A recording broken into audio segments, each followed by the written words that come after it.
आहे मुंबईतलं नाहूर रेल्वे स्थानक। इथली ही बातमी आहे। नाहूर रेल्वे स्थानकावर मराठीत तिकीट मागितलं तर हिंदीतच बोला अशी जबरदस्ती करण्यात आली आहे। नाहूर रेल्वे स्थानकातील तिकीट खिडकीवर कर्मचाऱ्याने हा आग्रह धरला की मराठीत नाही हिंदीतच बोला। कौन तू सांगणार मला हिंदीत बोल? कौन सांगणार तू? हां बोल ना आता। क्या मेरे को नहीं आती? मैं तू काय बोलला मला मराठी नाही येत? अनेक घडामोडी अशा आपल्याला महाराष्ट्रात घडताना दिसतात। खरं तर मराठीचा आग्रह अनेकांनी धरलेला असतो आणि त्यातून असे वाद निर्माण होतात। आपण अजून काही महत्त्वाच्या घडामोडी बघूया, पण त्याआधी महत्त्वाच्या बातम्या। प्रायोजक घरकुल मसाले, स्वाद आणि मायेचा खमंग मेळ।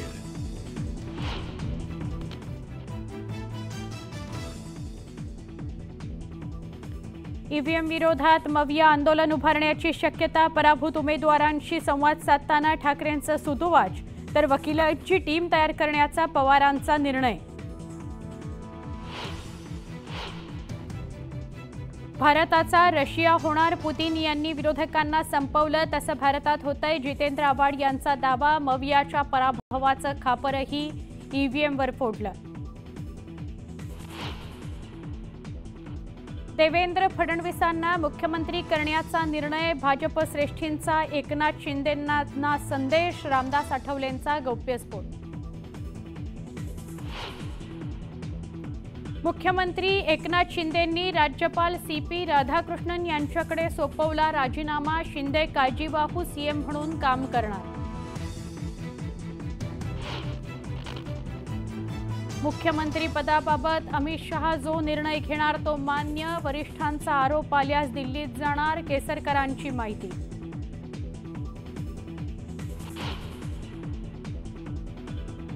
येत्या 3 महिन्यात मनपाच्या निवडणुका होण्याची शक्यता। पालिका निवडणुकांबाबत महायुतीत एकमत। मंत्रिमंडळ बैठकीत अधिसूचना जारी करणार।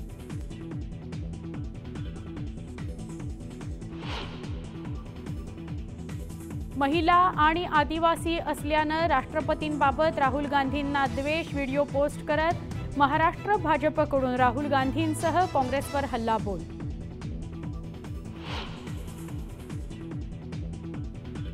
माजी आमदार नरसय्या आडम यांची सक्रिय राजकारणातून निवृत्तीची घोषणा। चौथ्यांदा पराभव झाल्यानं निवडणूक न लढण्याचा निर्धार।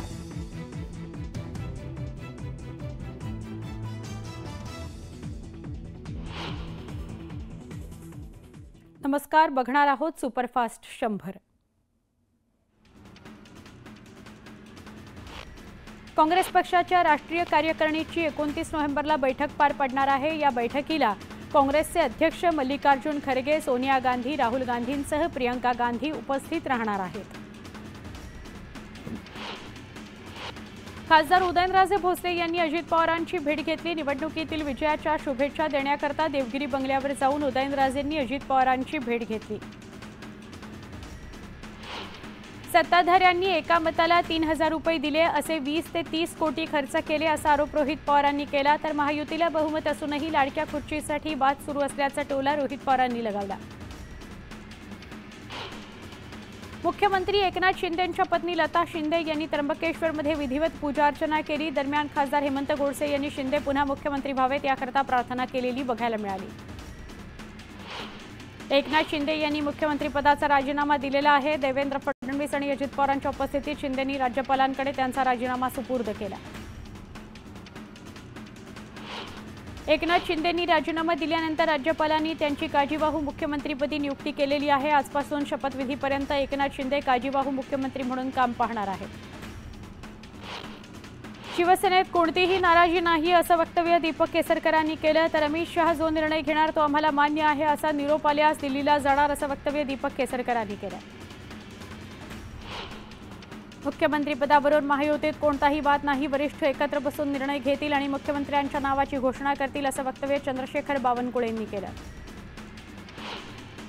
देवेंद्र फडणवीस सीएम होणार असा संदेश भाजप पक्षश्रेष्ठींनी एकनाथ शिंदेंना दिलाय, असा दावा केंद्रीय राज्यमंत्री रामदास आठवले यांनी केलाय। फडणवीसांना मुख्यमंत्री करण्याचा निर्णय झाला असल्याचा त्यांनी सांगितलं आहे।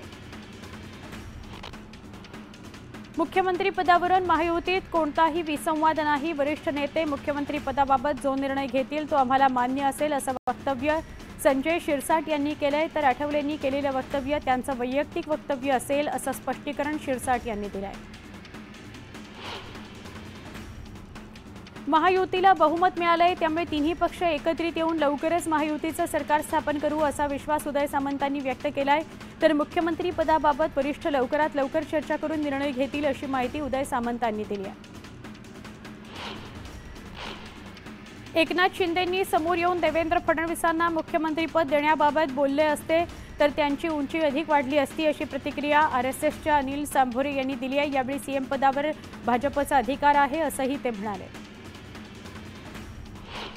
एकनाथ शिंदे हेच पुन्हा मुख्यमंत्री व्हावेत यासाठी महिला शिवसैनिकांनी तुळजाभवानीच्या चरणी साकडं घातलंय। मुख्यमंत्री म्हणून शिंदेंनी सगळ्यांसाठी चांगलं काम केलंय अशी भावना शिवसैनिकांनी व्यक्त केली। देवेंद्र फडणवीस यांना पुन्हा मुख्यमंत्री करण्यासाठी भाजपच्या महिला आघाडीतर्फे टेकडी गणपती मंदिरात आरती करण्यात आली। लाडक्या देवाभाऊला मुख्यमंत्री करावं असं सगळ्या महिलांनी टेकडी गणपतीला साकडं घातलंय।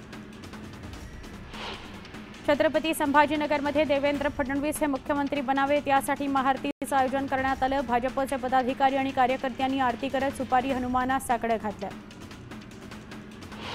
बहुमताचा आकडा मोठा आहे म्हणूनच सरकार स्थापन होत नाहीये, मात्र आता एकनाथ शिंदेंना समजलं असेलच भाजप काय आहे ते असा टोला अरविंद सावंतांनी लगावला। तर एकनाथ शिंदेंना पुन्हा गुवाहाटीला जावं लागेल असा खोचक टोला अरविंद सावंतांनी लगावला। सर्वसामान्य माणसांसह आमच्या सगळ्यांचीच इच्छा आहे की एकनाथ शिंदेच पुन्हा मुख्यमंत्री व्हावे। शिंदेंचं स्ट्राईक रेट सगळ्यात चांगला आहे असं त्यांनी सीएम व्हावं म्हणून हेमंत गोडसेंनी मागणी केली आहे। एकनाथ शिंदे पुन्हा मुख्यमंत्री व्हावेत म्हणून नाशिकमध्ये शिवसेनेनं महापूजा केली। माजी खासदार हेमंत गोडसे यांनी त्र्यंबकेश्वर मंदिरात शिवसैनिकांसह पूजा केली। येत्या 5 डिसेंबरला शपथविधी सोहळा पार पडणार आहे अशी माहिती न्यूज 18 लोकमतला खात्रीलायक सूत्रांनी दिली आहे। मात्र मुख्यमंत्री कोण होणार याबाबत अजूनही स्पष्टता नाही। तर महायुती उद्याच सत्ता स्थापनेचा दावा करणार आहे अशी माहिती मिळते आहे। शिवसेनेच्या सगळ्या आजी-माजी खासदारांनी पंतप्रधान मोदींची भेटण्याची वेळ मागितली आहे। शिवसेनेचे 7 विद्यमान खासदार आणि 4 माजी खासदार दिल्लीत उपस्थित आहेत। यावेळी त्यांनी पीएमओकडे मोदींना भेटण्याची वेळ मागितली आहे। महायुतीचे नेते एकवचनी रामाचे भक्त आहेत, त्यामुळे वचन दिल्याप्रमाणे शेतकऱ्यांचा सातबारा कोरा करा, सरसकट सगळ्या बहिणींना योजनेचा लाभ द्या असं म्हणत राजू शेट्टींनी सरकारवर टीका केली।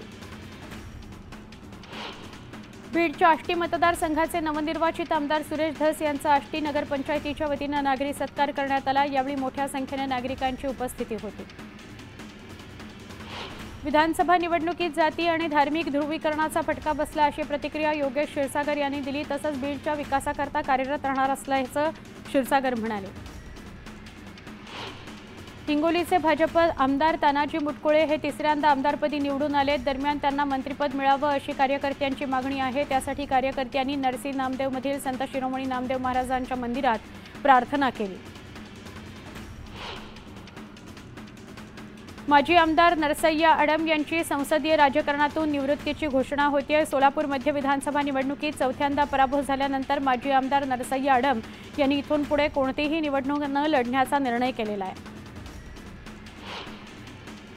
विधानसभा निवडणुकीच्या निकालानंतर सगळ्याच अनपेक्षित आकडे समोर आले आहेत। सर्वत्र ईव्हीएम घोळ असल्याचे आरोप केले जात आहेत। तशातच प्रहारचे उमेदवार अनिल चौधरी यांनी विधानसभेच्या निकालाविरोधात न्यायालयात जाणार असल्याचा इशारा दिलेला आहे। महाविकास आघाडीमध्ये समन्वयाची कमतरता असल्याने ते अपयशी झाले। एकमेकांचे उमेदवार पाडण्याकरता ते प्रयत्न करतायत। राज्यातील काँग्रेसचे नेते सक्षम असताना वारंवार दिल्लीला जाऊन चर्चा करण्याची गरज नव्हती असा हल्लाबोल अबू आझमींनी केला। राज्यात मुख्यमंत्रीपद कुणाला मिळणार याची चर्चा सुरू असतानाच मुख्यमंत्रीपदासाठी चढाओढ सुरू झाली आहे। पुण्यातील अनेक आमदार मुंबईत तळ ठोकून बसलेत। त्यातच पुण्यातील पर्वती या मतदारसंघात माधुरी मिसाळ यांचे भावी मंत्री म्हणून बॅनर लावण्यात आलेले आहेत। काँग्रेसचे प्रदेशाध्यक्ष नाना पटोलेंनी राहुल गांधींची भेट घेतली। यावेळी महाराष्ट्रातील विधानसभेच्या काँग्रेसच्या पराभवाबद्दल बैठकीत चर्चा झाली। या बैठकीवेळी राहुल गांधींचा मल्लिकार्जुन खरगेही उपस्थित होते। कसब्याचे आमदार होताच हेमंत रासणे कामाला लागलेत। कसबा मतदारसंघातील कचरा समस्या सोडवण्याकरता पालिका अधिकाऱ्यांसोबत त्यांनी पाहणी केली। प्रशासनाकडून नागपुरात होणाऱ्या हिवाळी अधिवेशनाची तयारी सुरू करण्यात आली आहे। विधान भवनामध्ये काम सुरू असून 9 डिसेंबरपर्यंत ते पूर्ण करण्याचे निर्देश विधिमंडळाचे प्रमुख सचिव जितेंद्र भोळे यांनी बांधकाम विभागाच्या अधिकाऱ्यांना दिले आहेत। पुणे महापालिकेच्या अहवालामुळे निवडणुका लांबणीवर पडण्याची शक्यता आहे। फुरसुंगी आणि उरळी देवाची गावं वगळल्याने एक प्रभाग कमी होणार असल्याचा महापालिकेने राज्य निवडणूक आयोगाकडे अहवाल पाठवला आहे। सांगलीच्या जत तालुक्यात माजी आमदार विक्रम सावंत यांनी ईव्हीएम घोटाळ्याचा आरोप केला। याबाबत न्यायालयीन लढा उभारण्याचाही त्यांनी इशारा दिलाय। तर माझ्या विरोधात मोठं षडयंत्र रचलं गेलं असा आरोपही त्यांनी केला।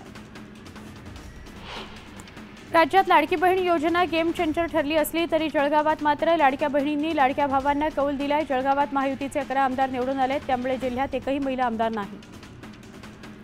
राज्यात ओबीसींच्या हिताचं रक्षण करणारे मुख्यमंत्री असावे अशी मागणी राष्ट्रीय ओबीसी महासंघाचे राष्ट्रीय अध्यक्ष डॉ. बबनराव तायवाडे यांनी केली आहे।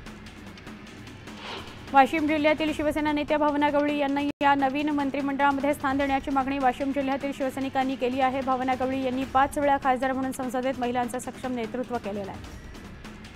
विधानसभा निवडणुकीत मुंबईतील 420 पैकी 345 उमेदवार आपले डिपॉझिट सुद्धा वाचवू शकले नाहीत। त्यांना इतकी कमी मते मिळाली की डिपॉझिट म्हणून भरलेले 10,000 रुपये त्यांना गमवावे लागले आहेत।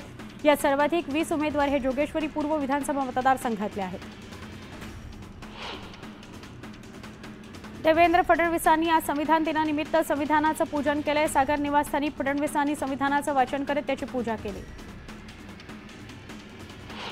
डॉक्टर बाबासाहेब आंबेडकरांच्या पुतळ्याला पुष्पहार अर्पण करून सोलापुरातील महाविद्यालयामध्ये संविधान दिन साजरा करण्यात आला। यावेळी विद्यालयातील शिक्षकांनी संविधानाची माहिती सांगितली। मावळच्या साळुंबरे गावातील अंगणवाडीमध्ये संविधान दिवस साजरा करण्यात आला। यावेळी अंगणवाडीतील चिमुकल्यांनी संविधान उद्देशिकेचं सामूहिक वाचन केलं। 26/11च्या घटनेच्या स्मृतिदिनानिमित्त गोंदियामध्ये पोलीस दलाच्या वतीनं भव्य रक्तदान शिबिर आयोजित करण्यात आलं। यावेळी 100 पेक्षा अधिक पोलीस जवानांनी रक्तदान केलं।